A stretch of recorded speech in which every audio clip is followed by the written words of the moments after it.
The kitchen was the only room in the apartment that betrayed us before we did. Light from the east window pooled on the counter in a thin, honest strip. The kettle clicked off at 7:06 and went quiet the way it always does. Maya's phone lay face up next to the fruit bowl, the lock screen throwing a pale rectangle into the morning like a lighthouse. I hadn't meant to look. I never do. But habit is a smaller, cruder thing than willpower. My coffee mug was already in my hand and my eyes slid over to the glow the same way my hand knows the shape of the mug. The preview cut me like cold air. 2 words and a punctuation mark, bright and intimate across black glass, can't stop thinking. My heart didn't so much skip as how something missing might feel, like someone had reached in and taken it out, put their thumbprint where the beat used to be. I set the mug down because I didn't trust the trembling. There are small rituals you keep in a relationship because they work, the exact grind of the coffee, the placing of the milk carton in the back of the fridge, the way we both rinse our coffee cups in silence. Everything that morning had the hard-edged clarity of evidence, the kettle's small shadow, the exact location of Maya's phone, the serif of the notification font. I told myself 3 immediate things, in order, like rehearsed alibis. 1. It was ambiguous. Can't stop thinking could be about anything, an assignment, a mutual friend, a plot point in a show. My brain recruited coincidence first because it is kinder and because I had to live through another 10 minutes with breakfast without combusting. 2. Maya is careful about her privacy, she would never intentionally betray it. She leaves her phone face up sometimes, when she wants to be reachable, she says, but she locks it, she turns off previews when we're out of earshot. She is guarded in ways that have always felt like generosity to me, protecting me from parts of her past she didn't think I needed. That thought steadied me for a moment, maybe like a bandage. 3. Even if it meant something, it didn't mean what my chest had translated it to without consulting me. My imagination fills in the blanks with the worst fonts. Better to keep the blanks. And yet those words left a print. I found myself counting minutiae as if that would arrest the spill, battery icon at 63%, last charged last night at 11:17, the shadow of a smear on the screen, a faint line of fingerprint oil right where my thumb had brushed the rim of my mug. I could catalogue everything, the exact temperature of the light, the grain of wood on the counter, the way the notification preview used a lowercase sieve like the sender meant to sound casual. Data is ballast. If I made enough of it, I could float. I stood there, cataloguing, and the kitchen kept its ordinary noises like a room refusing to be accused. The refrigerator hummed, the radiator clicked, a bird insisted on being awake outside our window. Maya's keys were not on the hook. Her slippers were where she left them by the couch. That small, ordinary evidence of a life shared was a kind of pressure, because each item in that inventory could be rearranged in my head to make a different picture. I can be objective about details. I am a litany of receipts and times and small behaviors. I know that I looked at the phone for 12 seconds. I know my pulse accelerated by 18 beats a minute when I read the message. I know I took 3 unsatisfying, slow breaths and then inhaled too quickly, tasting coffee and the metallic tang that panic calls up. I know the exact weight of the mug when I set it down and that the right side of my vision went subtly red. All the facts were available to me. None of them explained why those 2 words felt like a verdict.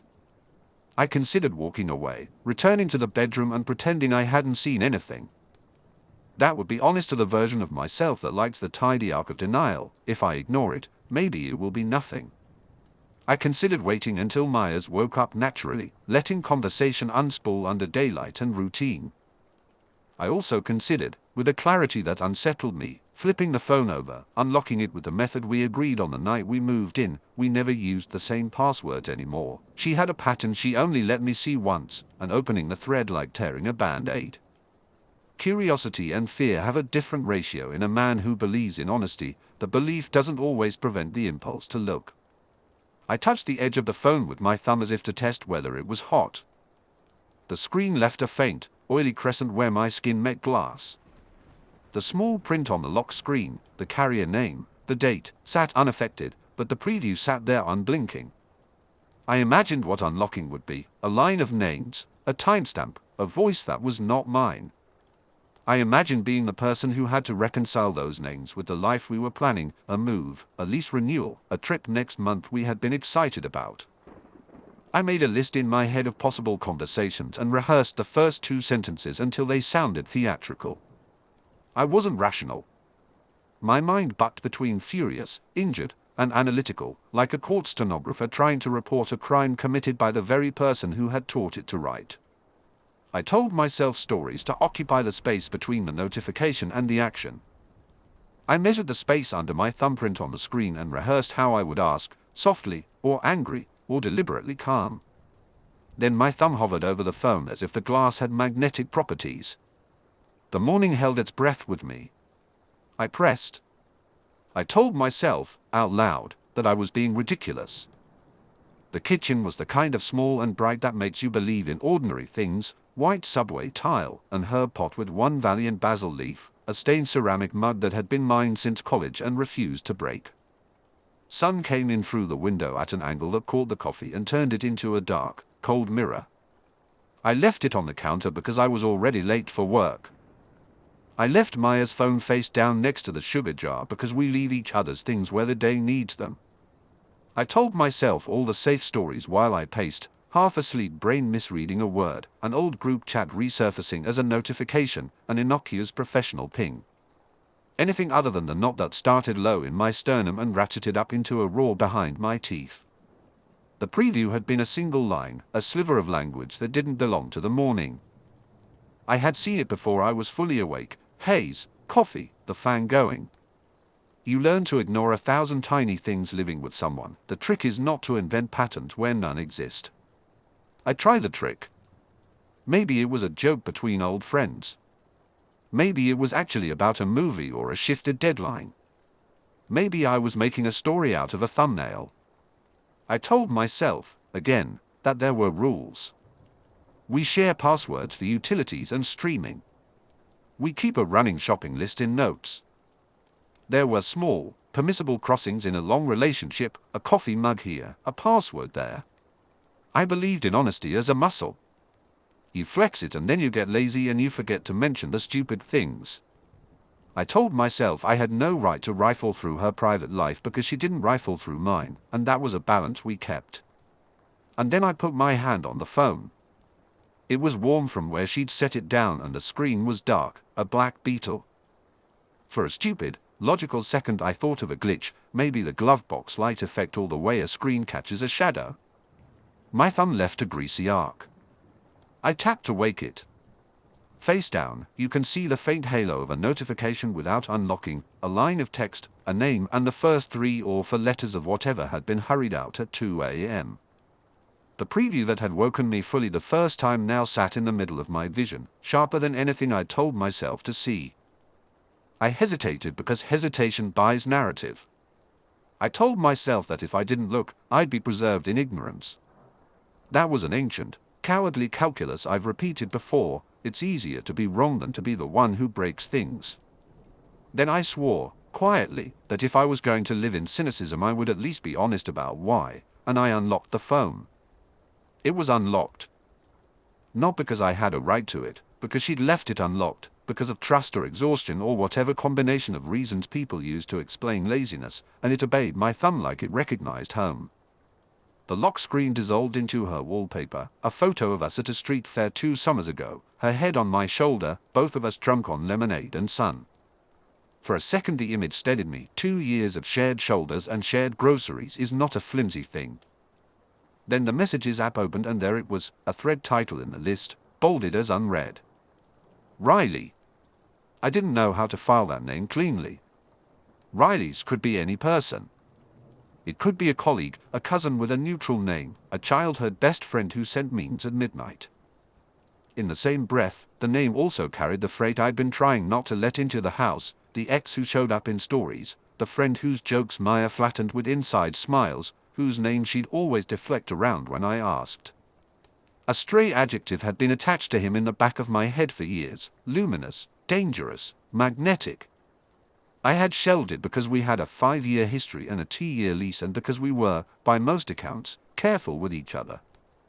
The message preview beneath Riley's name didn't feel like it belonged to any neutral category. for words. 2 of them were a pronoun and the other a verb. They were not a meeting time, not a link, not a work deadline. They were an assertion, small as a pebble but with weight. Miss you. The screen's glass split my reflection into a dozen fragments, my face, the coffee ring, the basil leaf. The timestamp glared next to the preview, 1, for AM. Yesterday. My coffee might have been cold, my morning might have been ordinary, my belief in us might have been intact, but for the first time since I learned to read her handwriting, I felt like I was reading a language where the letters had changed meaning. The safe explanations I had stacked like pennies on the counter toppled into nothing. What did that thread even mean? The phone was face down on the counter like it belonged to someone else. Sunlight had cut a hard rectangle across the laminate, my coffee had gone cold and the travel mug beside it, steam no longer rising. I reached for the phone because it was habit, she always left it where she could see me, like a small invitation, and the lock screen woke with that tiny vibration of familiarity. A preview line sat there, right under her name, a fragment of a sentence that should have been nothing and felt like everything. I told myself, at first, that it was a mistake. That I had been awake too long the night before, that I was making mountains out of a single foothill. I flipped the phone over, unlocked it, because Maya's thumbprint was still registered on the side of the keypad. I know the pattern, we've done it a dozen times for a movie or to pay for groceries, and the screen lit up with a name that made my stomach go hollow. Riley. I had heard the name before. It came wrapped in shorthand whenever we passed through the past. Oh, Riley from college, or Riley lives in Seattle now. A ghost from the life she kept partly folded away in the top drawer, stories, a couple of photos, a laugh that sounded like someone else's when she said a story about sophomore year parties. It was a name I had not made a place for in our present. Seeing it there, threaded where I expected work or of Mom or of Ben, felt like finding someone else's handwriting on the back of my lease. The thread preview was a line of banter, a joke that needed context to be harmless but, unmoored, read as a dare, you always bring chaos. Come back with a sweater and less attitude smirking face. The emoji felt like a finger pressed into my gut. I shouldn't have let the detail of the bubble color matter, but it did. Blue iMessage bubbles, which means they weren't some anonymous app or group, this was regular, direct, person to person. There were timestamps, last message sent at 1:12 a.m. last night, another at 3:05 a.m. the night before. Delivered on some, read on others, and tiny grey words that said, devastatingly, seen 3:07 a.m. There was banter in short bursts. Riley's messages had the kind of clipped, intimate humor that belongs to people who have been allowed to memorize each other's vulnerability, nicknames that sounded older than me, references to half-forgotten pranks, a casual cruelty that was also tenderness. You left your crown in my car, Riley wrote in one message I could see from the list view, and Maya's reply, visible in the preview, was a single, laughing emoji plus the word shut up. That single shut up landed like a locked door I hadn't been told about. If this was all I had seen, maybe I could have let it be, old friends, late-night humor, the comfortable familiarity of two people who had been part of one another's muscle memory. But the screen was a ledger, and ledgers don't lie. The dates here weren't ancient. There were conversations from the last week, the last month. There were markers of schedule overlap with nights I remember she told me she would be tied up with a project, out late for drinks, going to bed early. A message from 2 nights ago was timestamped 20 minutes after she had texted me that she was staying late. A breadcrumb trail of minutes and locations formed a pattern that looked intentional when you leaned in close enough to see the teeth marks. I began to reread ordinary pasts as if they were redacted documents. The photo she had taken on our rooftop in May, the one she said she only sent to me because it didn't come out right, suddenly felt like it had been staged. The laugh in the living room that I mistook for a call to a funny podcast now had the texture of someone responding to a private joke. A message she'd typed and put away on the couch while I watched TV, the quick smile that followed, could have been a text of affection aimed somewhere other than the room. All the quiet corners of our life squinted, as if asking for more light. My brain manufactured reasons like a nervous machine. Riley is from before. People keep old friends. Maybe they were consolations. Maybe they were aligning dates to our schedule accidentally. Maybe Maya and Riley shared a creative project I didn't know about. Maybe there was context I couldn't see in a preview.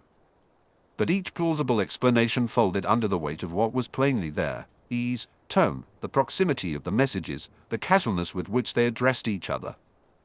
Intimacy glittered in the punctuation. Inside jokes marched across the screen like small flags. I tried, absurdly, to be an objective witness. I catalogued the facts as if I were reporting to myself: name, timestamps, frequency, tone.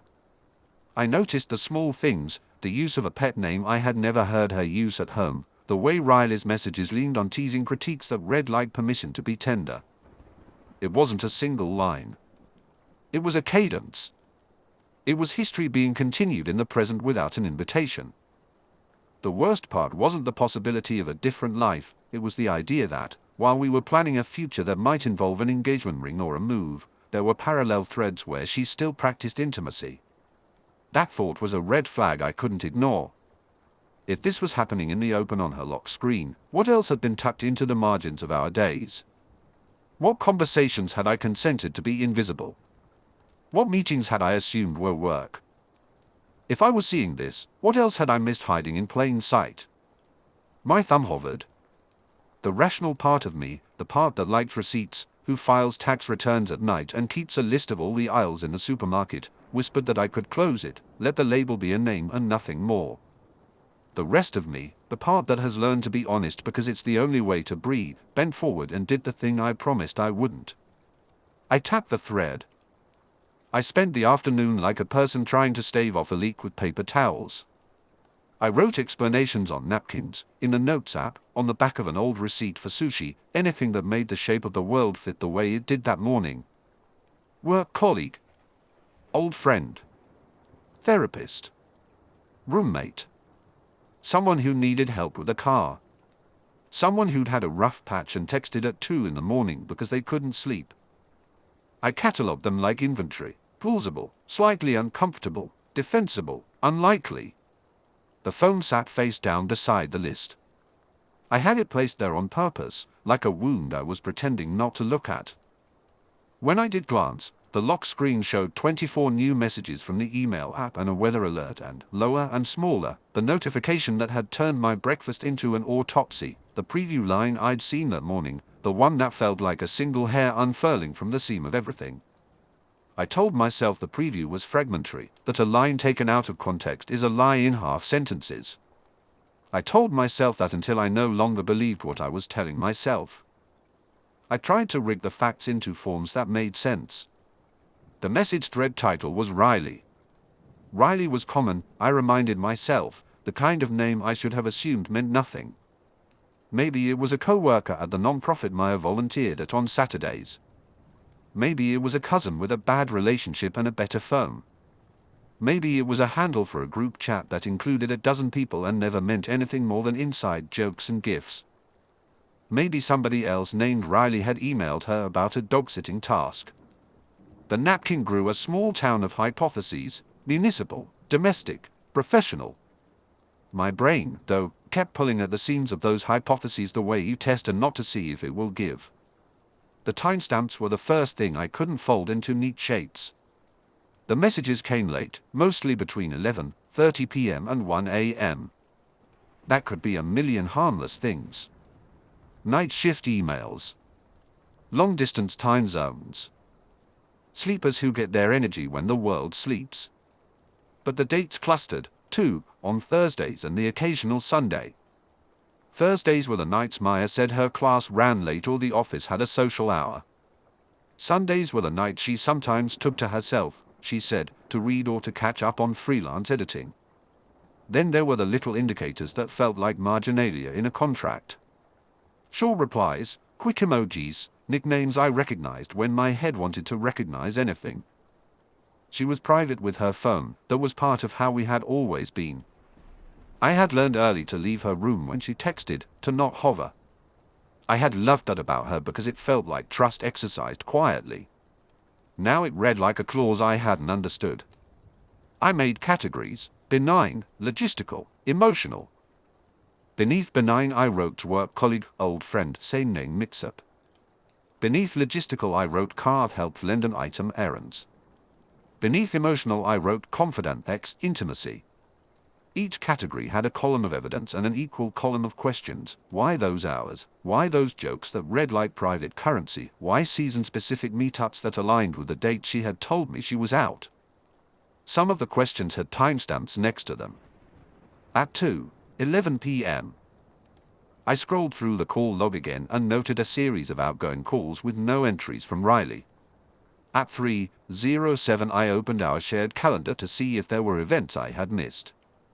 There were none that matched the exact nights in question. I found myself rehearsing for a defense I didn't yet need. If confronted, she could say Riley was grieving, she could say they were coordinating a move or splitting some old debt or that he texted because he was in crisis. I could imagine her voice steady, the way she'd explained other things before, and I could imagine my own sentences, patient, even-handed, a version of rational that kept the house in one piece. I wrote those lines down too, then crumpled the paper into a ball and tossed it in the recycling bin. Every invented narrative had a string you could pull that would undo it. If he were a colleague, what about the late-night intimacy of the banter? If he were an old friend, why did her replies sometimes arrive within seconds, like a conversation held at arm's length? If he was in a crisis, why were there laughing emojis threaded up against lines that read like shared history?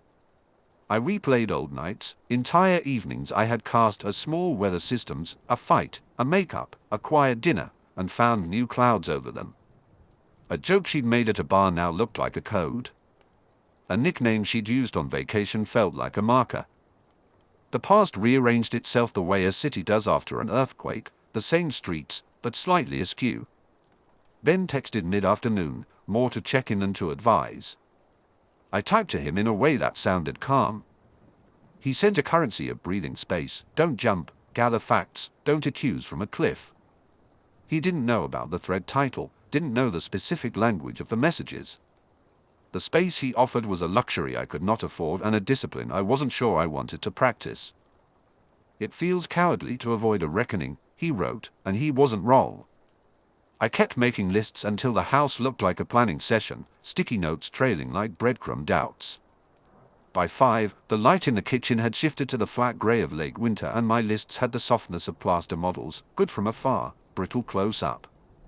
Theories stacked and toppled. She was covering for someone, she was keeping her past alive, she was being kind, she was something else. The only thing that felt solid was how long I had been willing to assume everything was fine while the evidence sat unread, peaceful in its compartment. I put the last napkin down and pressed my palm to the ink until it smeared, as if blurring the words would blur their import. I told myself one more time that there were a dozen reasonable explanations, and I believed it long enough to stand, pour a glass of water, and walk to the window. Outside, people moved with the small privacy of their own nights. Inside, I had a list and a phone and a feeling like a slow leak. I crossed out old friend and work in black pen because they looked the most fragile when I held them close. There was one category I hadn't given a name yet, and when I stared at it long enough I realized it didn't need one. My pen hovered above the paper, and for the first time that day I couldn't think of a tidy thing to write. The room was quiet except for the refrigerator's hum and the small, impatient sound of my heartbeat. I could wait. I could keep making lists. Or I could stop negotiating with my own silence. I told myself I wouldn't go digging. I kept that promise for all of 45 minutes. Honesty is one of those rules I repeat to myself until it feels like a fact. If you want to know, you ask. But I had seen the preview on the counter, one line, half a joke and a nickname only they would use, and the room had narrowed around it. So I picked at the edges where I thought picking felt less like theft, call logs, timestamps, the tiny mechanics of her day that leave a trail whether she means to or not. I put the phone down face up on the table and watched it the way you watch a small animal you're not supposed to scare. My hands trembled, which made me tell myself stories to steady them. Maybe it was work. Maybe Riley was a ghost from a time she'd never introduced me to properly, and they were clumsy attempts at keeping a history intact. Maybe my fear was loud and dishonest and I was about to invent a crime out of coincidence. Then I opened the call log. There it was, a pattern that looks normal until you stretch it out on paper. Outgoing and incoming calls thinly spread through months, but a cluster of night calls in the last 6 weeks: 11, 3 p.m., 11, 17 p.m., 2, 12 a.m., 1, 58 a.m. A few were short, 40 seconds or less, which your mind can forgive as accidental pics or logistics. 2 calls were long, 42, 06 and 58, 12. The dates overlapped with nights we'd been in the apartment. The timestamps overlapped with the moments I remember watching her smile at the glow of a notification and tuck the phone away like a secret. I sat there and named each rationalization aloud. The 42nd call, wrong number. The long calls, she was on the phone for work. The late-night messages, maybe it was her sister. Each explanation occupied a chair in my head until the facts nudged them out. Message timestamps painted in thinner, crueler detail. There are chains of texts that begin around 11:20 p.m. and pick back up at 2:17 a.m. over and over. The bubbles change color in my memory: banter, emojis, one-liners, then a pause, then "you're home," and a small photo attachment. I clicked into the thread labeled Riley, the name like a bone, and the language there made my throat tighten. Inside jokes, clipped familiarity, the kind of punctuation that marks history. And you up at 1:06 a.m. on a Saturday, I'd miss you at 12:23 a.m.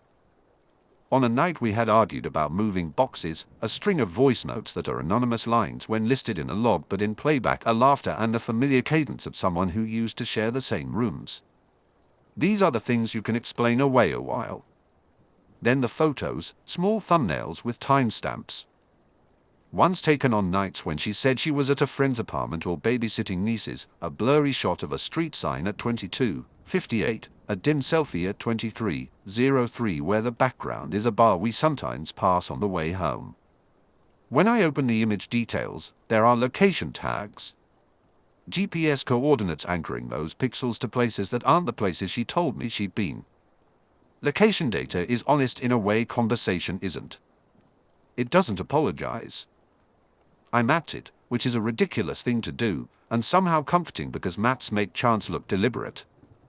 Tuesday, the 14th, bar on 9th, messages from midnight to 1:22 a.m., photo at 1:03 a.m. Saturday, the 26th, Riley, LOL come on at 11:11 p.m., outgoing call at 11:17 p.m. Monday, the 2nd, she told me work ran late, photos place her at a street 2 blocks from where I assumed she was.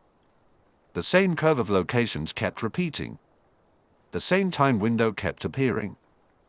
If coincidence is a thing, it had bad aim. There are other, smaller breadcrumbs that are worse because they are so easily excused. Do not disturb toggled on at 11:00 p.m. Fair, that's how she sleeps. Exceptions set for favorites, Riley listed as a favorite. When did that happen? A missed call from a number I don't recognize, then 2 days later, a call log entry showing an outgoing call with no contact name but the same length as one of the labeled calls. Somebody who cares about being found probably uses the same name, somebody who doesn't want to be tracked uses many. I replayed nights in my head with the clinical irritation of someone sorting receipts. The time she came home smiling and said nothing about the event she'd just been to, was that part of it? The time she left her phone charging upside down on the counter with the screen facing away so its light wouldn't be visible to me, was that an accident? The night she laughed at a text and said, "It's nothing, Ben sent that," when Ben hadn't texted. Ben, who is a faithful archive of every rehearsal and bad plan I have, and who can corroborate leaving a message if he'd been involved. Small, layered defenses against reading patterns into gestures, and yet the patterns assembled themselves anyway. The worst part is how precise the trail is without ever saying this. The timing, the places, the favorite contact, the voice notes. It isn't a sentence, it's a map. And maps are made to be read. Every new find came with a counter-narrative I told myself in the kitchen under the weak morning light. She has a past. People keep pasts in corners that they don't dust. Maybe these were corners she kept neat. Maybe they're just that, corners. Maybe I'm making an accusation out of geometry. but the geometry matched again and again. I closed the Photos app and set the phone down. I could feel my pulse behind my teeth. I had not spoken to her about any of it. I had not asked. But the phone, obedient and stupid, chimed like an accomplice. A new message, time-stamped in the moment. Riley, you awake? The first thing that changed was the sound of her laugh in my head.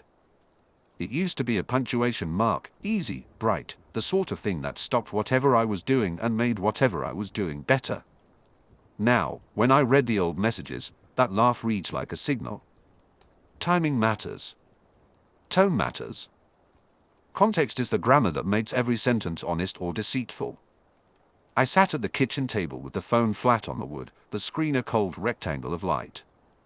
Maya had left it face down on the counter that morning. I pretended not to notice the preview that had popped up while I was making coffee. But later, when I finally picked it up, I couldn't stop. I scrolled back. The thread labeled Riley opened like a wound I hadn't meant to touch. At first it was the same things couples always find funny: old concert photos, an inside joke about a pizza place, a miserable selfie with an obviously staged yawn. I remembered laughing at some of those exact pictures, how she'd show me and say, "Look at this idiot," and press the phone into my hand as if presenting me a small treasure. Here, in the thread, the same images carried different captions, different responses. A photo of her laughing over coffee, captioned then, "This guy is killing me," now read back with replies from Riley, "You look dangerous here," and hers, "Only to you." The winky face that used to be performed for me suddenly felt private. The timeline became its own argument. I started marking things like evidence. March 2nd, 11:47 p.m. You awake? 2 minutes later, always. 12 minutes of back and forth into 1:13 a.m., then a solitary message from Maya at 1:19, "Okay, I should sleep. Love you." That "love you" used to be a part of my nights, a cushion against whatever I was worrying about. Seeing it in a log with Riley's name at the top made it less like a cushion and more like a note left in someone else's pocket. Some of it could still be explained away. People are people, friends are friends, long histories have shorthand. But my brain, which had always been an anxious ledger, started to reclassify entries. Jokes became signals. Pineapple. An absurd, contextual word we'd used in a board game night, appeared in February's thread where Riley wrote it at 2:08 a.m., and Maya replied, "Stop it," followed by a heart emoji. When this same word appeared in our texts months earlier, I had laughed and sent a gif. Context rewrote the past. What had been a silly callback felt now like private code. I started counting. The month before our last anniversary, 34 messages that day, 9 after midnight. 2 check-ins on a weekend when she said she was at a work thing. Location tags, small, easily dismissible, lined up against my memory of where she said she'd be. A photo timestamped 6:46 p.m. on a Sunday that showed her at a corner table. I had assumed a solitary errand. In the thread it came with Riley's comment, "Wish I was at that table with you." Her reply, a single exclamation point. The way they wrote to each other had an intimacy I hadn't seen them exchange in our house.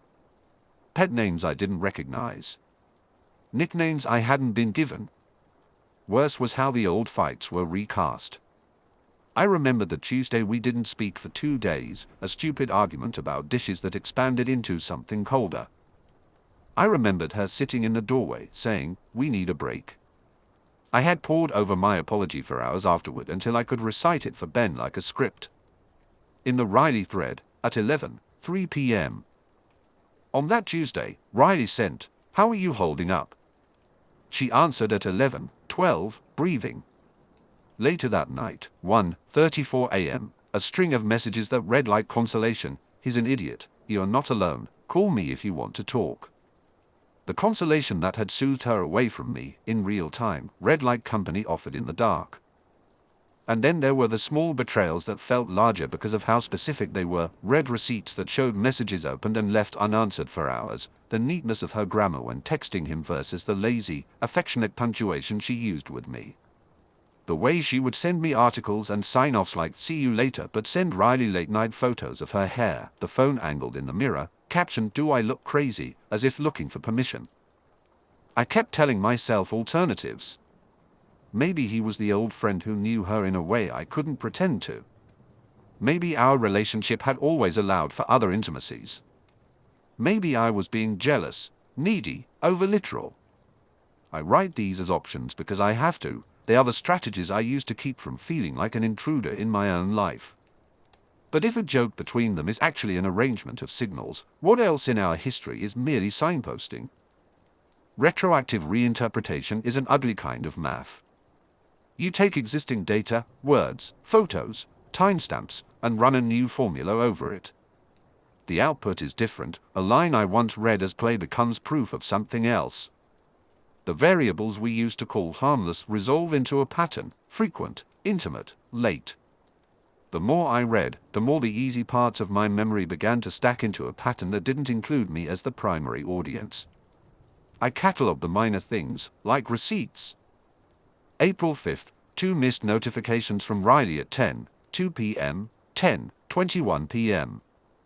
June 11th, photo of both of them at a concert, no tag. She sent it to him just after we had argued about moving.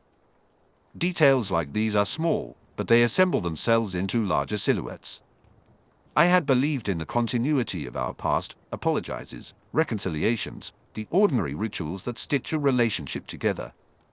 Now those stitches looked like seams that had been repaired with someone else's thread. There were moments that hurt because they revised tenderness. The night she fell asleep on my chest, forehead hot, I remember tracing her jaw and thinking we'd made it. Months ago, in a message, she had described a similar scene at 2:17 a.m. He stayed until I fell asleep. She had written it like it was ordinary, like it was unremarkable. It is the compare and contrast that stings the most, the same actions described in different quarters, the same language used to soothe different people. I scroll until my thumb cramps, until my coffee is cold and the kitchen light has gone soft. My note app fills with timestamps and little verdicts. I am careful in my accusations because I am careful by nature. I annotate what could be coincidence and what is pattern. But care is not the same as comfort. Rewriting history by context is a slow violence. It erodes certainty until the ground under you is no more than shaky evidence. If history could be rewritten by context, what else in our past would read like a betrayal? I find the earliest message in that thread I can still open, a casual photo from 3 summers ago, captioned "This is us," and my thumb hovers. I tap it, because I can't keep translating alone. I made a list. It was the only useful thing left to do that morning besides not fall apart where the coffee dripped into the sink and the light came across the island at the exact angle it always does. I set my phone face down so I wouldn't look at it and wrote dates like ledger entries: July 2019, the fight about her job; March 2021, the apology that came with super nap playlist; last Thursday, a preview that said Riley, and then nothing until I couldn't tell myself nothing was enough. I wanted to believe in chaos, in randomness, but I'm wired for patterns. I inventory everything: arguments, apologies, small comforts, loud silences. I catalogue the currency of our relationship, hours, touches, receipts, the weight of mutually remembered jokes, and try to tell which of those things were authentically mine and which could have been spent elsewhere. June 2018, she said yes to moving in after 3 months of dating. We spent a weekend painting the spare room a cowardly grey. I remember her hand on the roller, the way she hummed when the paint smeared on her knuckle. That hum used to mean safety to me. Later it would mean a soundtrack I might not belong in. November 2019, our first real fight. I was jealous about a coworker. She accused me of inventing reasons to be angry. We didn't speak for 2 days. Then she apologized with coffee at 7 a.m., sat on the stairs, and told me about a presentation she botched. She was vulnerable, and I accepted, because vulnerability was how she'd always come back to me. Now, I wonder whether some of those returns were rehearsed, calibrated to close space I didn't see being created. March 2020, lockdown. We learned each other's rhythms down to a schedule: work calls, a run at 6 p.m., tacos on Thursdays. Routine is a ledger too, it keeps a tally. When late nights began appearing in her history, green dots when she was online, receipts for Lyft at 11:23 p.m., a picture of an empty bar counter with the caption alone. Finally, I tried to reconcile the math.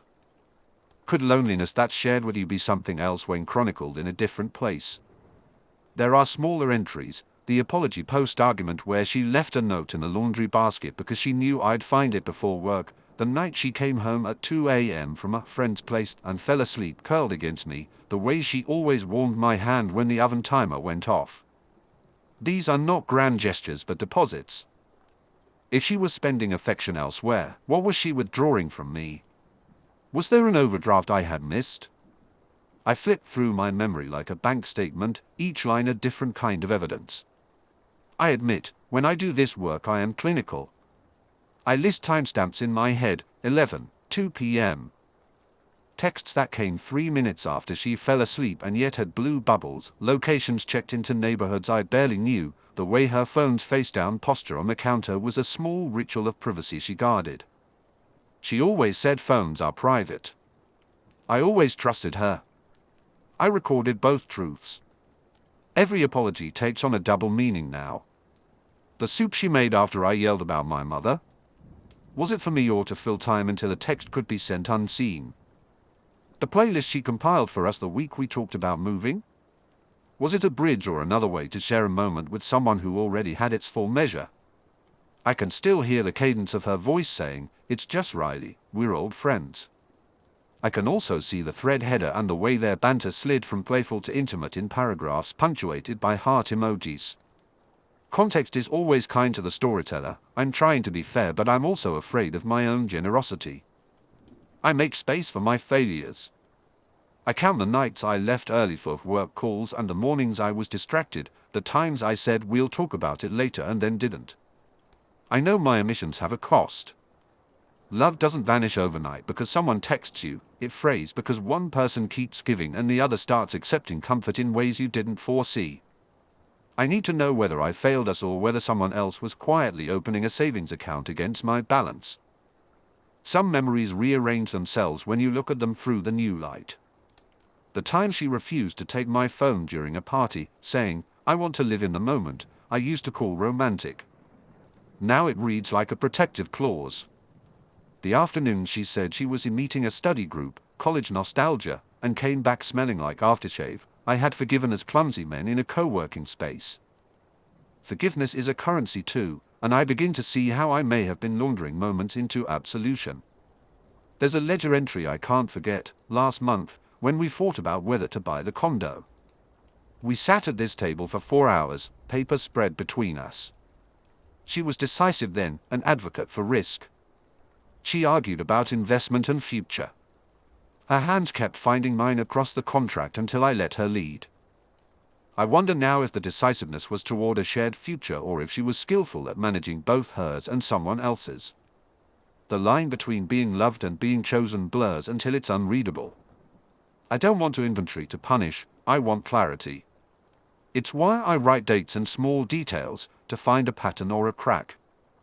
My list is a poor substitute for confrontation, for a direct question and an honest answer, but it's what I can do without exploding. It steadies me to know where I was complicit and where I was unaware. It also makes me angry in a way that isn't quiet. Anger is an index card too. I fold the paper and put it in a drawer next to my old receipts. I press the memory of each moment as if sealing an envelope. Inventory is not conclusion, it's preparation. I need to know what I'm defending and what I might give up before I ask her to explain. Because the ledger isn't just about transactions, it's about the thing that underlies them, whether what we made together was real or negotiable. Then I open my phone and, for the first time since the notification, I decide I won't let the next step be guessing. I call Ben. I did it the way I always do when something uncontrollable needs to be corralled, I turned it into a script. Bathroom mirror, fluorescent bulb, the thin light that refuses to flatter anything. I leaned on the sink until the cold porcelain bit into my palms and said the words out loud. First version, soft, measured, the kind of voice that sounds like it already forgives gestures it hasn't earned. Maya, can we talk about your phone? About Riley? I timed the pauses with my fingers on the edge of the basin. 2 seconds to let it land. For if she needs the space to pretend she didn't hear. I practiced the neutral face, no accusation, only concern. The neutral face is important. People mirror you. If you throw a grenade, the first thing they do is duck. If you keep your hands open, they lower theirs. Ben had said that on the phone last night at 1:12 a.m., when sleep had been a suggestion and I was raw enough to believe the worst. Ben's texts were a strange kind of counsel, blunt, economical, and embarrassingly effective. Ben, don't explode. Don't sob. Don't accuse. Ask. Ben, when did this start? What do you want? Do you want to stay? Keep it short. Then, if she lies, ask for specifics. If she confesses, tell her you need space. I copied them into my head like lines in a play. I practiced them until they felt less like instructions and more like instincts. I practiced the follow-ups, the contingencies, the if-then tree that made me feel, for a moment, as if I could program the outcome. If she says it's nothing, I say, then show me. If she says it's over, I say, then show me what over looks like. If she says it's complicated, I say, I need to understand the complication. I rehearse the small things that matter in a fight, how my hands move, whether I take the phone from the counter or ask her to hand it to me, whether I sit down or stand. The bathroom mirror is merciless about these things. My jaw looked tired in a different way than it had 5 years ago, a soft hollowness beneath the cheekbones I hadn't noticed until I saw it reflected in the harsh light. I practiced not touching my face when I said the word Riley. Touching my face looks like guilt in everyone's head. I wanted to seem incontrovertibly calm. I practiced the accusatory version too, the one I told myself I would never be because it would burn everything. Who is Riley? When did you last see him? Are you still seeing him? I said it loud enough to reverberate between tile and towel rack. It felt like a poor substitute for the crack that opening a wound would make in the actual body of our life. There were rehearsal details that were purely forensic. I pictured the timestamps, the way messages clustered at 10:17 p.m., 2 hours after we'd both agreed to put phones down, the way the location tags aligned with the cafe on Elm, the weirdly specific photos she'd taken and never showed me. I practiced asking for those timestamps out loud because asking sounds better than accusing in a court. Show me the messages you say are nothing, I practiced saying, and the mirror watched me invent a kind of legalese for a marriage that hadn't happened yet. Between versions I texted Ben like a stagehand asking for a cue. Me, if she freezes, I start crying. Do I let it happen? Then, don't. Crying rewires the scene. Use the pause, it's stronger. Ben's advice was practical, the kind that implied trust in my capacity to survive without theatrics. It also read like someone who had watched me fail before and wanted me to keep my dignity. I wanted that. I wanted any way out that left them both standing, if only for the sake of not losing the apartment, the plans, the little domestic scaffolding we'd built. But wanting is different from believing. I practiced the lines that had nothing to do with truth and everything to do with the future. I don't want to make decisions tonight, and we need rules if we're staying, and you're allowed to be honest, you're not allowed to keep me in limbo. I could see her face when I said them, the way she'd purse her lips when she was trying on an apology. I'd catalogued the look in my head months ago and now it felt like evidence. I also practiced the thing I worry about most, what I would do if she said, yes. Not the yes to a trip, or to moving, but the yes that admits another presence, the yes that rearranges our shared furniture and the ledger where I keep accounts of trust. I imagined saying, I need time, and then not having the courage to leave. I rehearsed walking out, imagined the apartment door clicking behind me, and heard my own sneakers muffled on the stairwell. Each rehearsal drilled a different exit wound into the same body of our life. There's an odd cruelty to rehearsal. It makes you competent at what devastates you. I practiced the part where I read messages out loud, the dates, the jokes that now read like signals. I practiced keeping my voice level while my brain mapped the moments that matched, a weekend away that had been work, a cancelled dinner that matched a location ping. I practiced the raw list, when, where, how often, why, a forensic battering ram for the truth. And still, even loaded with scripts, counterscripts, and backup questions, there was the awareness that no practice could simulate the thing that would happen when she finally dropped her defenses. Rehearsal can build muscle memory for words, but not for the small intakes of breath that mean surrender, for the way someone's hands shake when they speak the thing that will change you. It can't mimic the moment a name she's defended falls through her lips like a stone and wakes everything in me that I had carefully shelved the week we signed the lease. I rinsed my mouth and wiped the sink with the hem of my shirt, a pointless attempt to tidy the rehearsal into something presentable. The phone was in my pocket. Ben's last message stared back, "Don't beg for a script. Be the person you want to be." I walked out of the bathroom and into the kitchen where Maya was standing at the counter, making coffee like any other morning. Her hair was tied up, shoulders relaxed, the ordinary geometry of her face intact. I could see the line of the day on the calendar, the trip we'd been planning, and the chair I'd rehearsed leaving beside it. The script I had rehearsed unfolded in my mouth and evaporated before I could decide which version to use. She looked up and said, simply, "You okay?" Sleep slid out from under me like sand.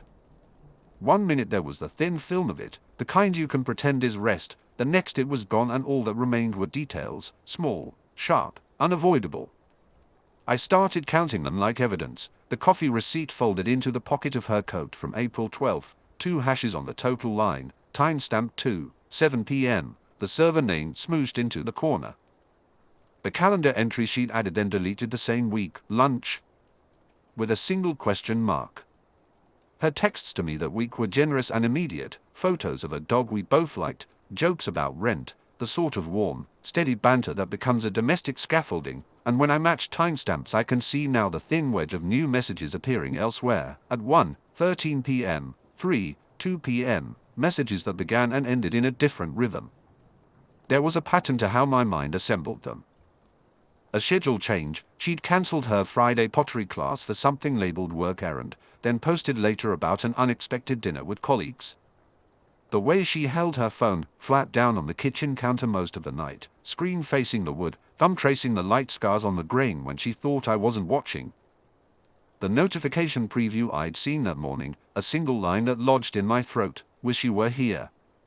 I followed that phrase like a bloodhound pulled at the seam of a sweater. It didn't say much, but it suggested proximity, familiarity, the sort of shorthand you use with someone who knows where you put your keys.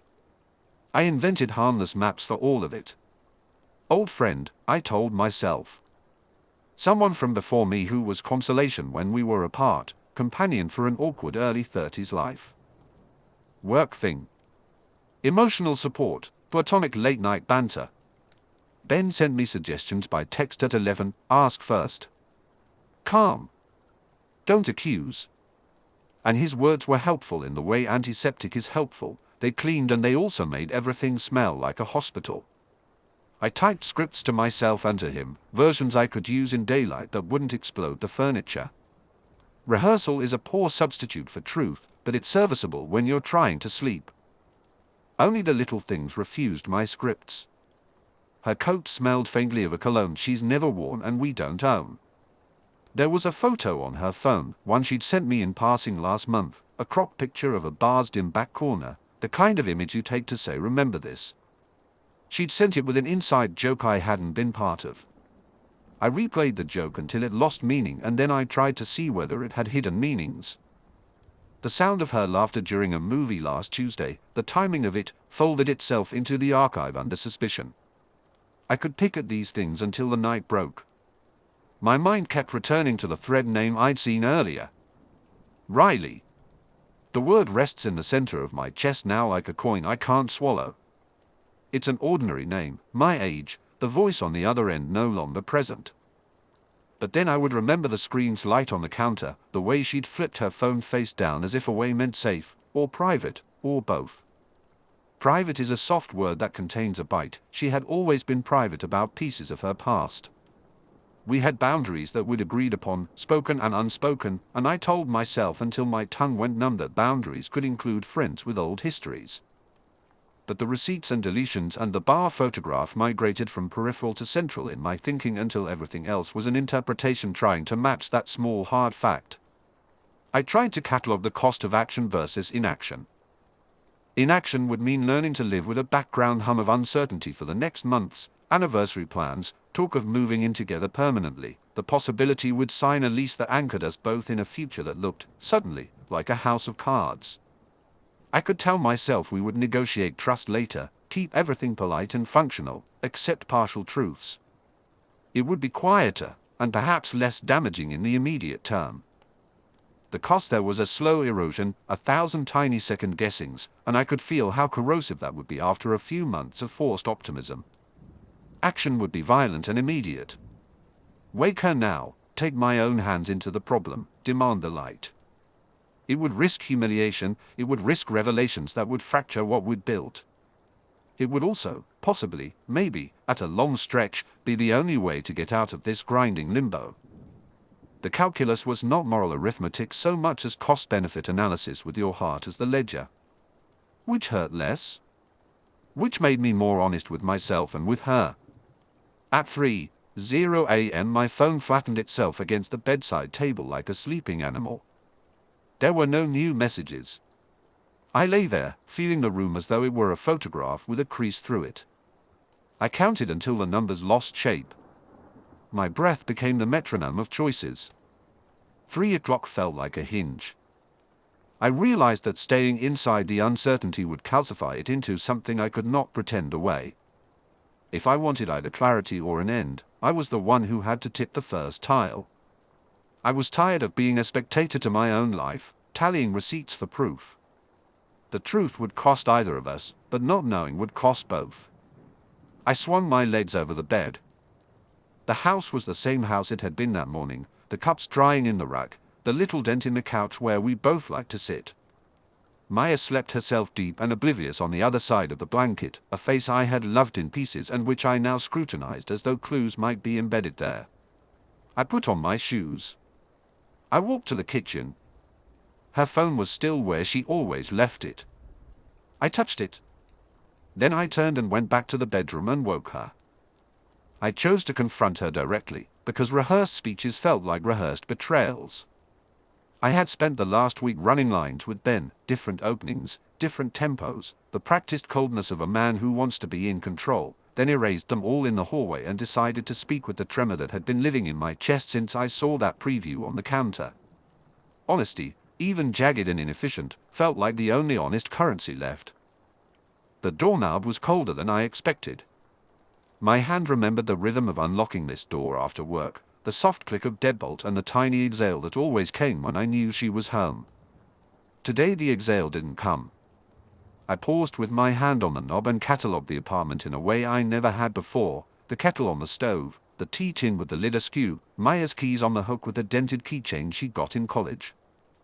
The oven clock blinked 7:13, an ordinary detail that seemed obscene for how charged the apartment felt.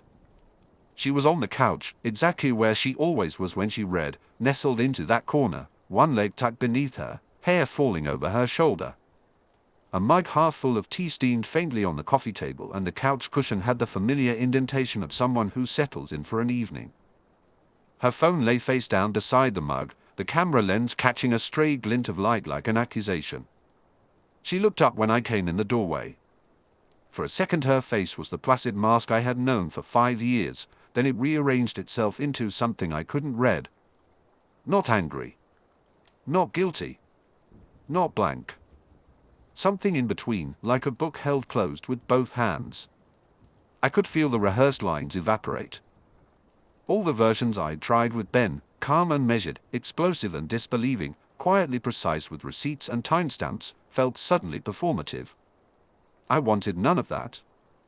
I wanted her to hear the tremor in my voice and know that this wasn't a scene, that everything I said had been burned and reread in my brain like evidence. "I saw your messages," I said. The words came out smaller than I intended. My throat was dry. I could have been a detective reading a report. I could have been a man making an accusation. I was both. Her hand went toward the phone and stopped. What messages? She asked, and her voice was careful in a way that made the room feel thinner.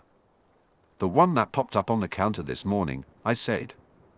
I told myself I would be procedural, time, content, evidence, but the facts were already a quicksilver that slithered every which way in the air between us. The preview said, "Miss you," and I checked the thread later. It's labeled Riley. She didn't flinch at the name. She didn't do the thing people do in movies where they gasp and then rearrange a story. She kept her face steady, as if keeping it steady would keep something else from cracking. There was the faintest tightening at the corner of her mouth, the smallest change in the set of her jaw that had suddenly become my most reliable signal. I watched it like a scientist watching a cell split. I had already seen the timestamps, the exchanges that stretched, sometimes hours, sometimes minutes, into the sort of intimacy that didn't belong to two people who were supposed to have left the other relationships in the past. I had reread a photograph captioned with an inside joke and retrofitted every laugh into a code. Those professional detritus of doubt, the receipts of late-night locations, the glossy ring lights in pictures from months ago, sat in my head like unopened mail I should have opened sooner. "Are you seeing him?" I said, and the question felt blunt and childish and precise all at once. I thought about going softer. Are you in love with him? Are you emotionally cheating? Is this more than friendship? But all of those were scaffolding. The simple form of the question was an unwrapped battery. It would power whatever light we were about to switch on. She exhaled slowly, like someone choosing a bridge to cross. For the first time in the conversation, her eyes moved away from mine and to the window, past the kitchen sink, to where our neighbor's laundry caught in the streetlight. Her pupils narrowed. I catalogued the way her fingers pressed into the fabric of the couch until the knuckles blanched, small, concrete things so I could trade them later like receipts. "Not like you think," she said. Those 4 syllables were a trapdoor. They could be the start of confession, the prelude to denial, or the stalled beginning of an explanation that meant whatever would come next had to be negotiated from scratch. My chest tightened. I could already hear in my head the speeches Ben had supplied, asked for specifics. He had texted at 2:17 a.m., his thumb emoji apparently missing, notes about boundaries, about when to walk away. But when she spoke, the rules I'd rehearsed didn't fit the shape of the truth I was trying to hold. "It's complicated," she said, and for a moment the apartment held its breath with us. The TV was off, the radiator ticked once. Our kettle whistled faintly from the other room and then died. Outside, someone laughed, sharp and unremarkable against our charged silence. I had prepared to deliver evidence, to force the world into binary options. Instead, I found myself asking the most terrible and honest question I had been avoiding for months: "Are you in love with him?" Maya's face shifted into something unreadable, and the room, my living room, the place where I have eaten and laughed and fallen asleep, seemed to tilt an inch. She opened her mouth. The air in the apartment changed in that precise, physical way that comes right before a sentence that reroutes a life. She didn't pause for breath.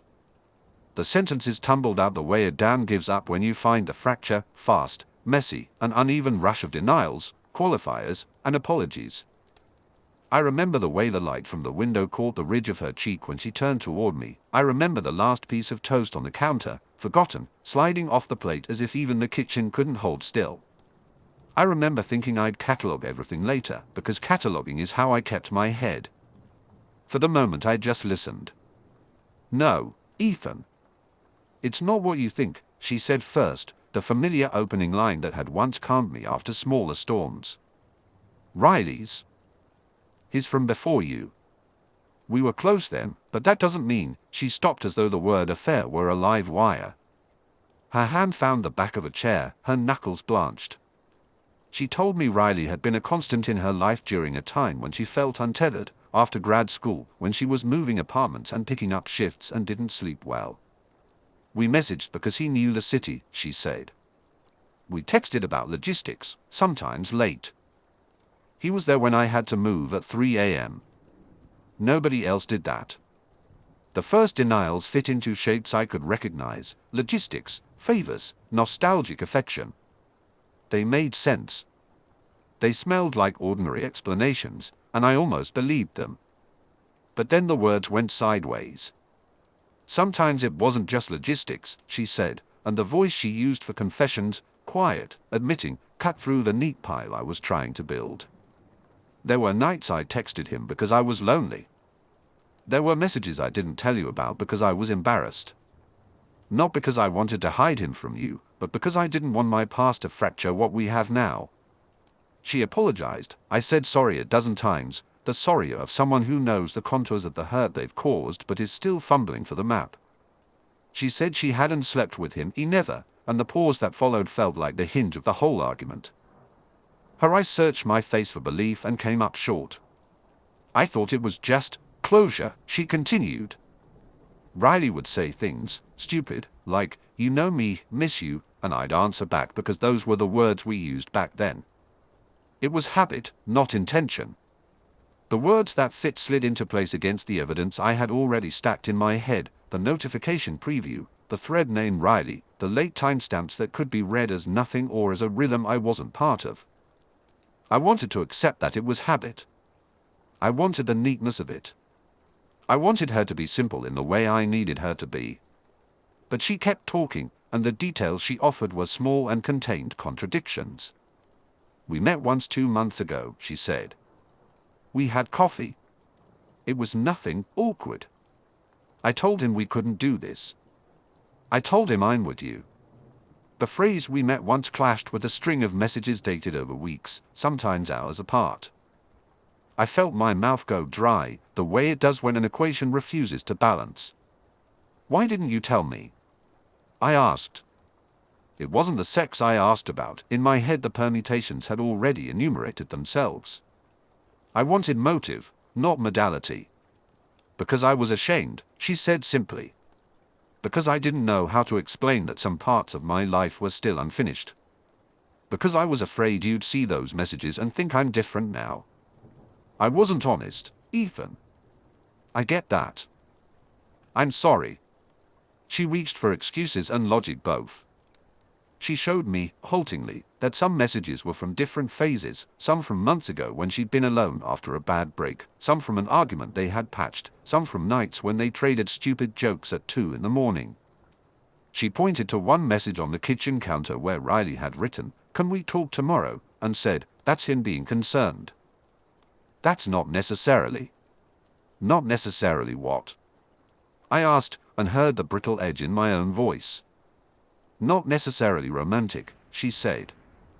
Her hands twisted in the hem of her sweater. Sometimes friends check in. Sometimes people who've been important to you check in because they're still part of your life. Every explanation she gave was a partial map. One corner matched what I already knew, the kindnesses, the practicality of a friend who once helped her move. Another corner contradicted the timestamps I had seen, the little flashes of intimacy in language that no one uses for purely logistical checks in, missed you, wish you were here. She would say, that was at 2 a.m., I was drunk, it doesn't mean anything, and I would hear what she wanted to be true and also hear everything else those words could mean. She admitted to secrecy, not in the grand way that would make things clean, but in a granular, human way. I didn't want to bring up the parts that felt messy, she said. I thought I could handle it alone, like I'd handled other things. I was wrong. There was anger in me then, low and specific. It wasn't cinematic, it was the kind of anger that catalogs, that secedes into lists. I went through a mental receipt, unopened messages, a calendar invite with a location I'd never been told about, a Venmo payment from months ago with an acronym I didn't know. For everything she named, I had an unnamed counterexample. And yet, there were things she said that fit like the right key in a lock. I never wanted to hurt you, she said, so simply I could see the truth behind it if I squinted. I love you. I love you enough that I couldn't tell you the whole thing because I was afraid you'd leave. That line, there's the hinge, I thought. Fear had been the reason she hid things. Fear and shame and maybe a misplaced protection. That explanation would have sufficed if the facts lined up with it. It nearly did. But my mind is a forensic tool, I kept finding smudges on the evidence. She offered to show me everything, screenshots, dates, the context she insisted would make everything make sense. I'll hand you my phone, she said finally, the hand that had been clenched opening as if giving me the choice to cut through the fog. Her thumb hovered over the lock screen as she reached to unlock it. For a beat, the kitchen was all small domestic noises. The refrigerator hummed, a car passed outside, my heart thudded so loud it drowned out the rest. She looked at me, eyes bright and raw, as if she were about to either clear every doubt or confirm them. Before she could, her hand froze. I saw it, the way the corner of her mouth tightened, a little frown of concentration. Then the phone slept and the light in the window tilted. She swallowed. "I'll show you everything," she said again, and the words landed like a promise or a threat. We traded blows like people trying to empty a room of ghosts. I loved the small, reliable things, the nights I made dinner when she was late from work, the time I took the morning off to sit with her while her mother had surgery, the fact that I had been the one to sign a lease when her name hadn't come through yet. I hadn't thought about those receipts in a long time. They were faded transactions I kept in a fold of my memory. Hearing them come out of my mouth felt like leafing through an old wallet, finding a ticket stub I didn't remember buying but still kept. "You keep pretending I haven't done anything for us," Maya shot back, not loud at first, more the way someone pinches an open wound. Her phone was on the counter where I'd left it earlier. I wasn't watching it, but I knew its dark glass like a third person in the room. "You have this ledger of good deeds, Ethan, like that's armor. I don't need you to list them to make me guilty." "It's not armor," I said. "I'm not ticking things off to make you pay. I'm naming what we had." I stopped. The sentence wanted to be softer than I was capable of making it. "We planned futures around those things." She folded her arms and the light across her forearm made a thin, indifferent scar of a sunbeam. "We planned. We talked about moving in together for months before you moved in. We said things about forever because we were scared of being alone. I kept my part of the plan, Ethan. I didn't just talk about it." That was true. She had called me from the bus stop one winter evening and we had laughed until it hurt, rinsed the day of its small cruelties. She had comforted me when I couldn't send the email that would have ended my old job. She had loved in the easy, steady ways that are easy to take as guarantees. I remembered her back then as someone who showed up. "I thought we were building toward something," I said. "Why else would I book the trip? Sign the landlord's lease? Say yes when you asked about rings?" She glanced at the calendar on the wall as if it might blame us both. The paper was still pinned to last month. "Because we were building that," she said, voice hollowing into the word. "Because I wanted it too. I still do some days." "Then why hide this?" The question came out like a currency I was making change with. Why a thread named Riley's at 2:14 in the morning? Why private plans the week we were securing a mortgage pre-approval? What was so urgent that you couldn't tell me? Her face shifted in the way I'd seen when she was trying not to break. She folded like good paper. "Because I didn't want to drag this into the future," she said. "Because I thought I could handle it alone. Because every time I tried to talk about him, you thought of him as a threat to us, not a person I had history with." History. The word sat between us like an artifact. I had known, abstractly, that Riley existed. Maya had not been secret about a past, just selective with the maps. I had assumed the roads were closed. Assumptions are expensive when someone else keeps the receipts. "You could have asked," I said. "You could have said, yeah, Riley texted me. You didn't have to name him a secret." She inhaled and for a second I saw a younger version of her who'd stormed out of relationships and never looked back. "I was ashamed," she admitted. "Not of him. Of how easy it felt to talk to him when you were away at work and I'd drink too much wine. It was simple and stupid and flattering, and I lied because I knew you'd be angry and I'd be ashamed." Angry. I considered the roster of my emotions and found anger near the top, but ashamed was there too. For what, exactly? I wasn't sure. For demanding honesty, for trusting it so thoroughly that I hadn't checked, or maybe for the way I let the small, ordinary things convince me we were immune. "Did you sleep with him?" I asked, stripped of ceremony. The question had to be asked. We had spent 5 years building a language of the mundane. The brutal words were the only ones left. She closed her eyes, and when she opened them the room felt colder. "No," she said, but the pause before the word lived like a bruise. "Not recently. We kissed once, years ago, before you and I were. I didn't tell you because it didn't feel right to dredge up the past when I wanted to start something new. The last month, there were texts. Emotional stuff. He offered to meet when I said no. I said no. But I kept talking. The answer wasn't relief. It was a new construction site of questions. She'd admitted a boundary crossed before I ever entered the picture, and an emotional reopening now that felt like a hairline fracture. The second question was already looming. Why now?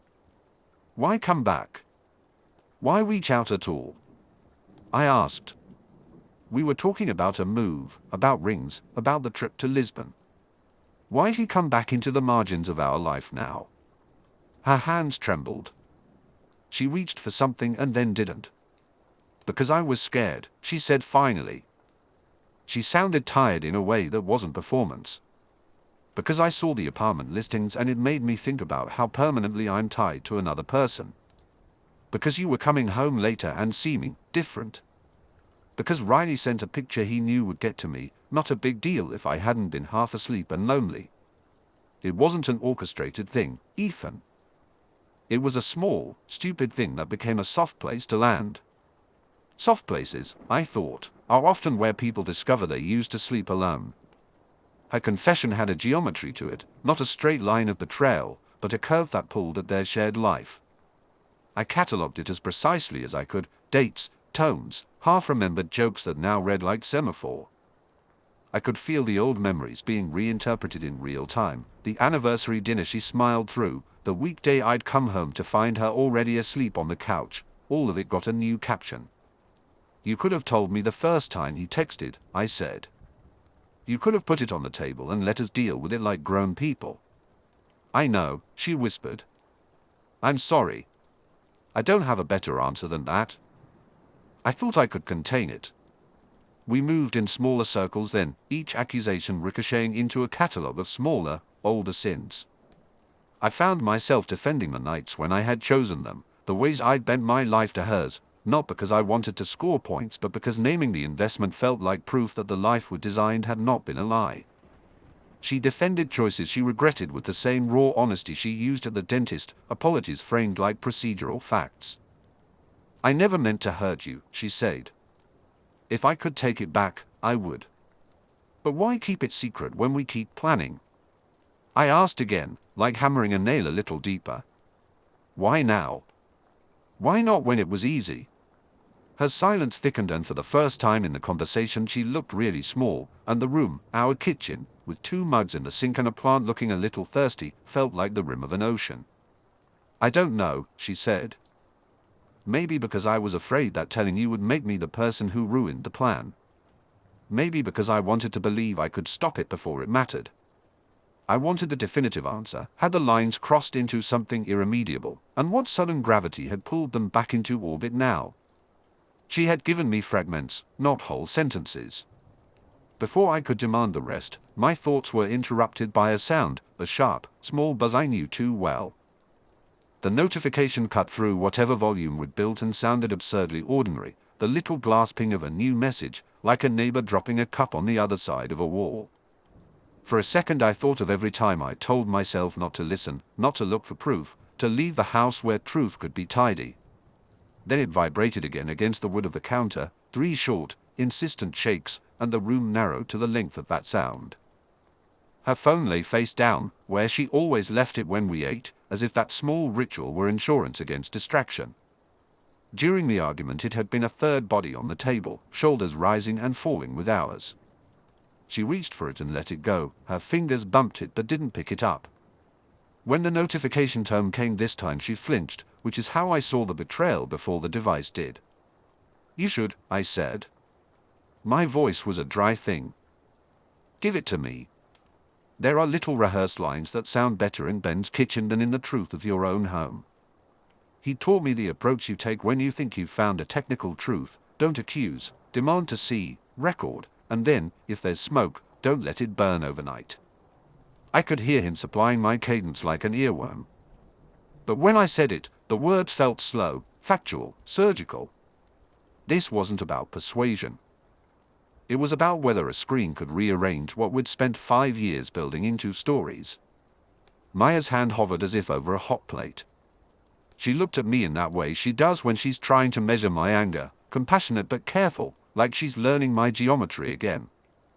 "It's not what you think," she said. Her mouth was flat. The sentence was a rope bridge stretched over a canyon. I wanted to be methodical. "Just show me the notification," I said. "That's all." She hesitated the length of one breath. Then she flipped the phone.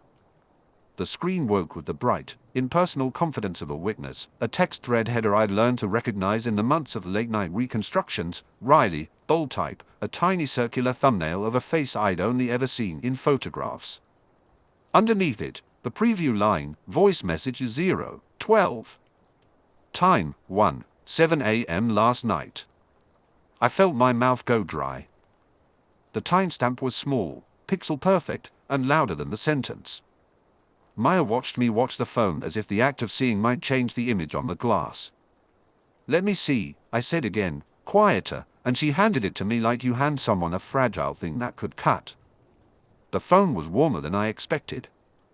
My thumb hovered over the screen, over the icon that would make the recorded sound fill the room. If I played it, there would be voice, and voice is harder to argue with than a text rendered into static. If I didn't, I could convince myself maybe the last thing on that thread was nonsense, a joke recycled from old closeness. If I did, I would have something that smelled of the present, breath, laughter, timbre. I imagined Riley's voice felt close, jokey, intimate, the kind of voice that would match the banter I'd found in earlier messages. I imagined Maya's voice seeding something in the background that I had thought was mine. Her eyes flicked to the message, then to me. "You don't have to," she said. "It's messy. You said you'd tell me everything," I said, and the sentence was a demand for the ledger of our life together. The argument had been about truth. The phone was an accounting app. She swallowed. For a moment I saw the woman who once told me stories about Riley like they were a neighboring country, familiar, distant. Her fingers trembled at the edge of the counter. "Fine," she said. "Look." The audio line pulsed once, the thin rectangle that represents sound, 0012. No subject line, no preface. I touched it. There is a particular violence in hearing someone say another someone's name in a way that isn't for you. The first sound was Riley's laugh, low, quick, then a syllable, "Maya?" And the silence that follows a question asked in a car, on a sidewalk, finishing one thought and beginning another. It wasn't spoken like a text, it had the shape of presence.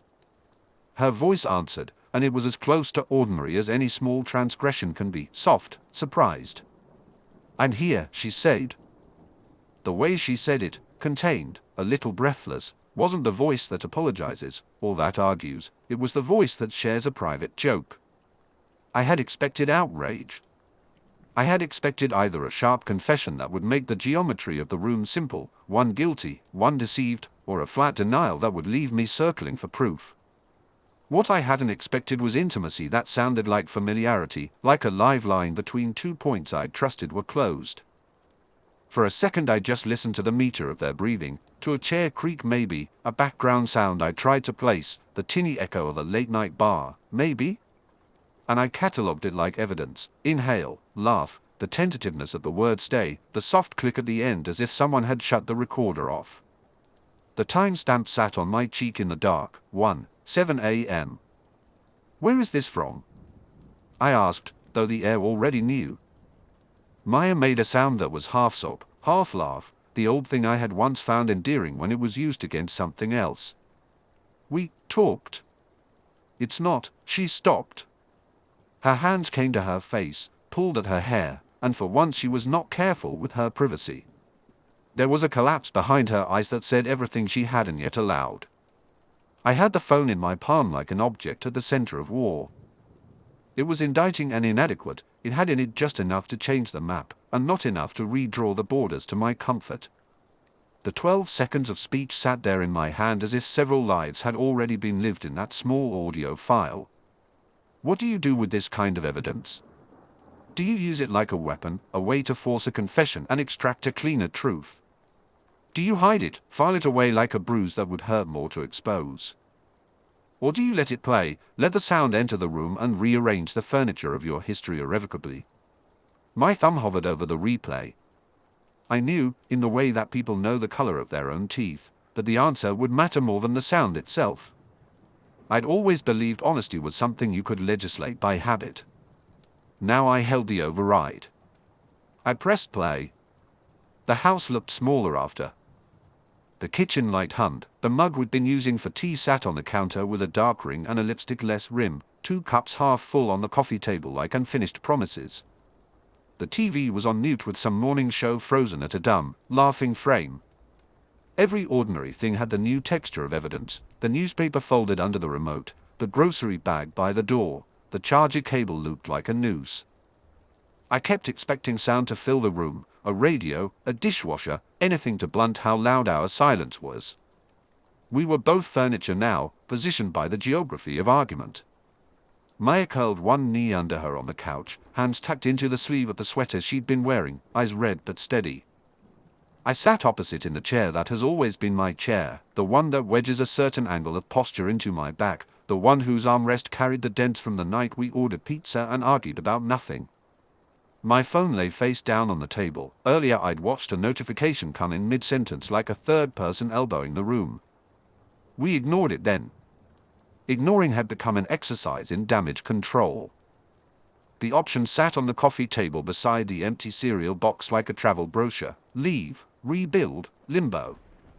They were headings with no footnotes, no estimated time to completion. If this were Ben's movies and scripts world, he'd give me a scene to play. Instead my mind ran through lists.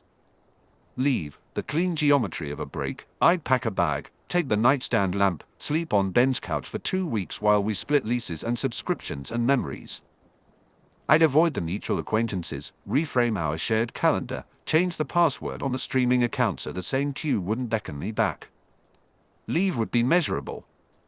There would be receipts and bank transfers and an exit strategy. It would protect me from the repetition of doubt. It would also mean walking away from 5 years that had been mostly good in ways that had nothing to do with deception. There would be paperwork and guilt and the quiet of a bed that no longer smelled like her shampoo. Rebuild, a verb with furniture attached. It meant therapy, a written agreement about phones and transparency, check-ins that smelled of obligation. It meant setting up accounts of where Riley fit and what he would no longer be allowed to be: no late-night messages, no unreported meetups, delete or block, show me everything for a year. It meant that, when I woke at 3 a.m., replaying the timestamp of a message, I could reach for evidence instead of conjuring ghosts. But the more I considered it, the more I understood the cost. I would trade privacy for proof. I would become an investigator of the person I loved, calibrating affection like a measurement. I would eventually stop feeling that trust had been earned and start feeling it had been purchased on terms that made me smaller. Limbo, the worst kind of compromise, was simply the same house wearing different light. We'd stay together because leaving was inconvenient or because we were afraid of the narrative we'd have to tell our friends. We'd keep the bed and the plates and the felted arguments. We'd be polite, we'd turn off the TV when guests came, we'd accumulate little fractures that would never heal because no one had fully admitted the thing that caused them. Limbo was the daily drip of suspicion I already felt in my gut, the slow erosion of the trust muscle until there was nothing left to exercise. I had a calculator in my head the way I used to have a grocery list.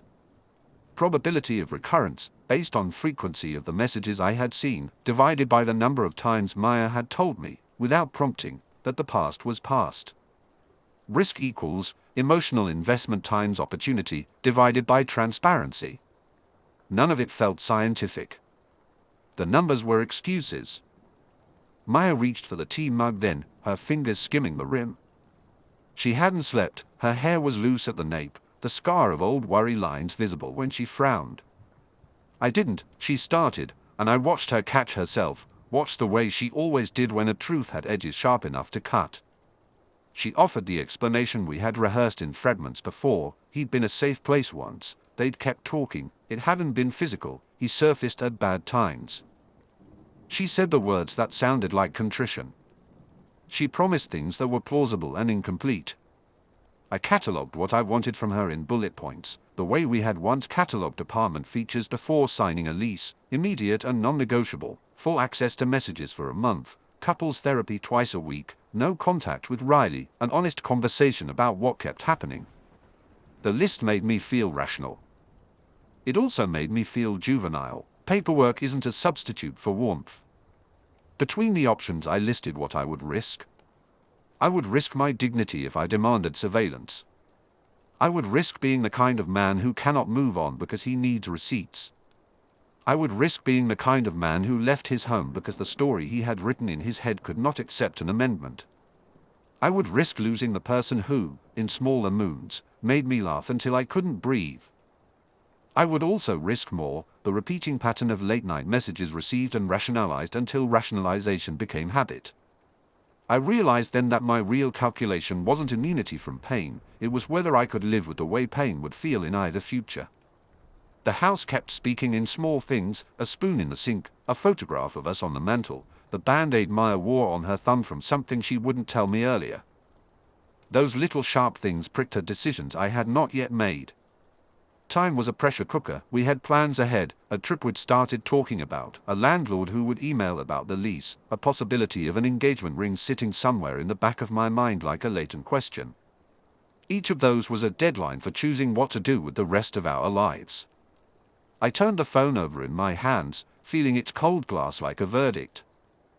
Ben's text from before the confrontation, play it neutral, gather facts, was still on my screen if I scrolled up. Rehearsal had done what rehearsals do, gave me lines that sounded better in theory. Reality demanded something else. I could feel the shape of a question forming at the edge of my mouth, one that would ask her to prove she had meant it when she said she loved me. One that would ask her if she wanted the same life I thought we wanted. I remembered the way she looked at me in the fight, that small mechanical intake of breath before she lied by omission, and I wondered who would be left if I cut the web of habit and secrecy away. I also wondered whether I could sanction a year of invasive transparency and call it healing. I set the phone down and, for the first time since the morning's notification changed the dimensions of our life, asked something I could not rehearse. The sentence tasted like metal. Days stretched like a calendar you keep turning to see if the paper will finally tell you something different.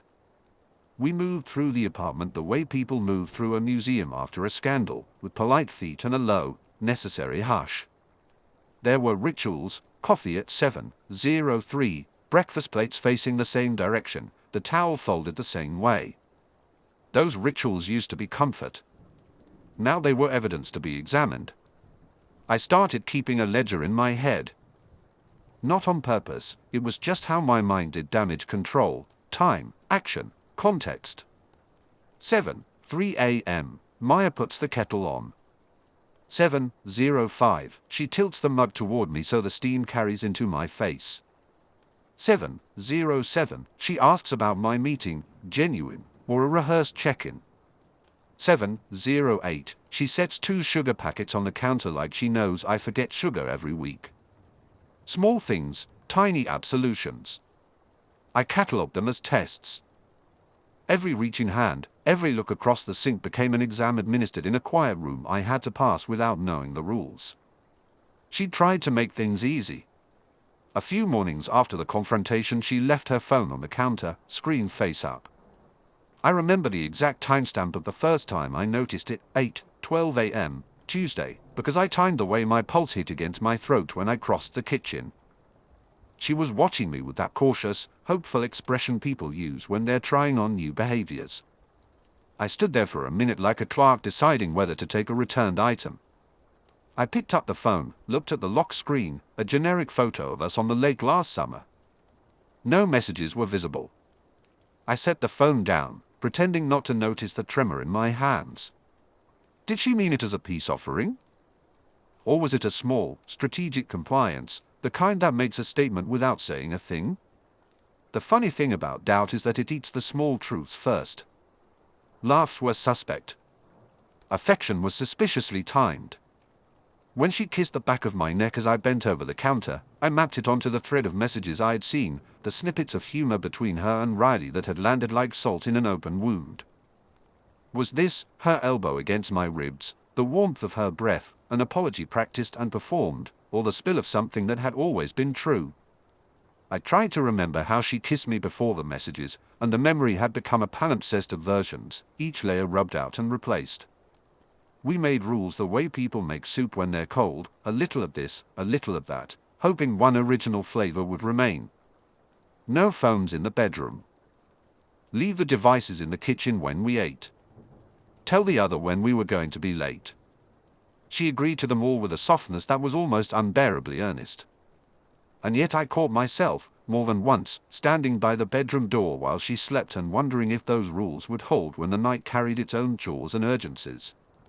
Trust feels bleaker in the dark, as if honesty is just a light bulb you can screw out at any moment. I tried to be fair.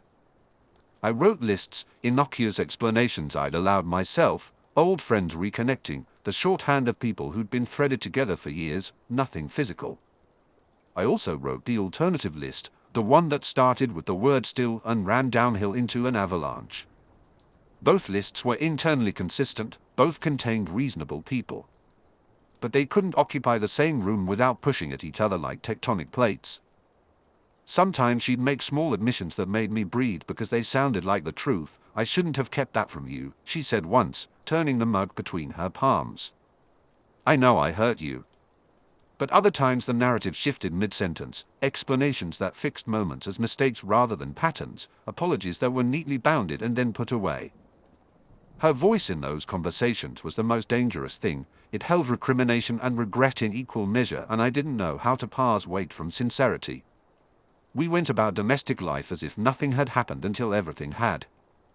We watched a movie and I timed her eyes, where they landed when a romantic line appeared, how quickly she turned to me after a tender scene.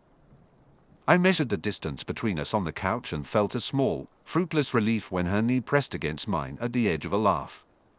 When she left a post-it on the fridge, milk, toothpaste, cool landlord, I studied the handwriting like an old evidence photo. Her script is steady and rounded, the note on the fridge looked like every other note she left me and also like an attempt to anchor us in the mundane.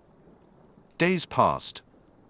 There were moments that felt like steps forward, a hand finding mine under the table, a text she'd send in the middle of the day, thinking of you, that I tried to accept at face value.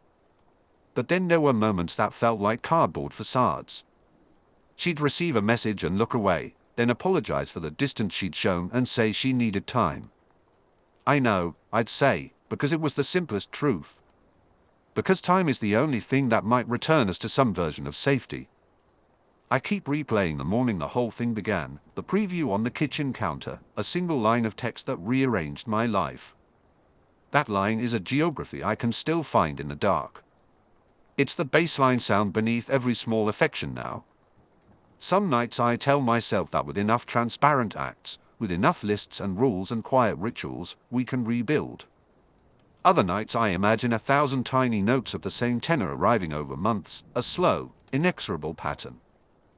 We are trying to move forward because the lease is up in 3 months and because some of what we built feels too heavy to walk away from lightly. But trying is different from knowing. I count the little proofs and the little evasions and try to weigh them together as if trust were a balanced scale and not a blunted thing that remembers one cut forever. The apartment is quiet tonight. There is a cup steaming on the counter and a note on the fridge in her handwriting reminding me to call my sister. She's in the bedroom, turning pages in the dim light. I can hear the soft scrape when she flips a page. I can also hear the phone on the counter, face up, its screen dark. My fingers are itching to reach for it. My breath is the only sound in the doorway. The anniversary is 3 weeks away. There are mornings when the voice comes back with the precision of a push notification. You saw it. You read it. You let it be. It folds into my day like a scene that never quite lies flat. Months have smoothed some of the edges, but the echo keeps the original timestamp, 7:12 a.m., the grey light slanting across the kitchen counter, Maya's phone face up and a line of text that made the world narrow for a breath. That morning's voice is the one I still hear under everything, at the supermarket, in the shower, while rinsing coffee grounds into the sink. Sometimes it sounds like accusation. Sometimes it sounds like counsel. Sometimes it sounds, disturbingly, like relief. We did not flip a calendar and declare ourselves fixed. There was no dramatic, cinematic closure. There were choices, small, consistent, unglamorous, and the willingness to count them. We counseled for 3 months. We spelled out rules on a sheet of paper and laminated that sheet because we both liked the finality of pages that could be wiped clean. No phones in the bedroom. Passwords shared for the accounts we needed to share. A weekly 30-minute check-in, a time on Sunday for things we avoided during the week. Maya agreed, in a way that didn't evaporate in the sunlight, to stop seeing Riley outside of group events. She unfollowed him. She archived the thread but didn't delete it. She said deleting felt like erasing herself. I believed her and did not demand the delete, which in itself is a kind of agreement. I would not be the policeman, I would be the partner who watches borders and trusts that they hold. Trust is less a thing than a ledger. I keep receipts in my head, not of accusations but of gestures. There was the evening she stood in the doorway and said, without being asked, we should talk about money next. There was the small note taped to the bathroom mirror asking how my day was, written in a pen I didn't usually see her use. There was the afternoon she left her laptop open and walked away. I could have, for curiosity or spite, gone through the browser history, but I turned off the machine and pulled the curtains instead. Each of those is an entry crediting her toward an account I had entered of goodwill. Some days the credits outpaced the debits. Some days I noticed the ledger's zeros and panicked anyway, convinced the arithmetic had been wrong. Forgiveness, as I am discovering, is not a single act but a series of small reopenings. It means saying aloud when you are afraid, it means asking and answering even when the question hurts. It also means setting hard lines. I told Maya I would not accept being gaslit into believing my perception was faulty. She told me she would not let herself slide into secrecy to avoid conflict. We agreed, in that laminated handwriting, that we would tell each other when either of us felt tempted to run to an old comfort. It sounds almost monstrous in its mundanity, but it constrains the story we could invent for ourselves, the one where histories seep and erode foundations without warning. The voice from that morning sometimes offers relief because it is also proof that I can be startled awake. It is proof that I care enough to notice the tremor of a hand around a phone or the way laughter hangs between people. It has kept me honest. I replay conversations like old film, not to punish but to learn the language of what's left unsaid. When Maya laughs now, I catalogue whether it reaches her eyes. When she reaches across the table and places her hand over mine, I let the gesture accumulate meaning instead of demanding a manifesto.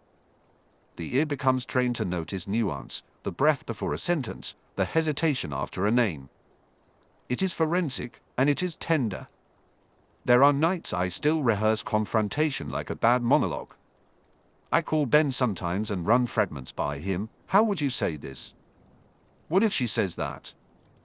Ben mostly tells me what I already know. There is no script that will make a person choose you. People choose who they will be. My preparations are less about winning and more about preserving the parts of me that matter: honesty, boundaries, the habit of asking for what I need. We have fragile normalcy. We grocery shop on Saturdays. We fight about dishes. We have sex that feels both like reclamation and like a new dialect, sometimes clumsy, sometimes intimate, always negotiated. I have become vigilant about the domestic details that used to soothe me without thought: which side of the bed she prefers, how she takes her coffee, that she folds sweaters a certain way. I catalogue these not as evidence of ownership but as proof of presence.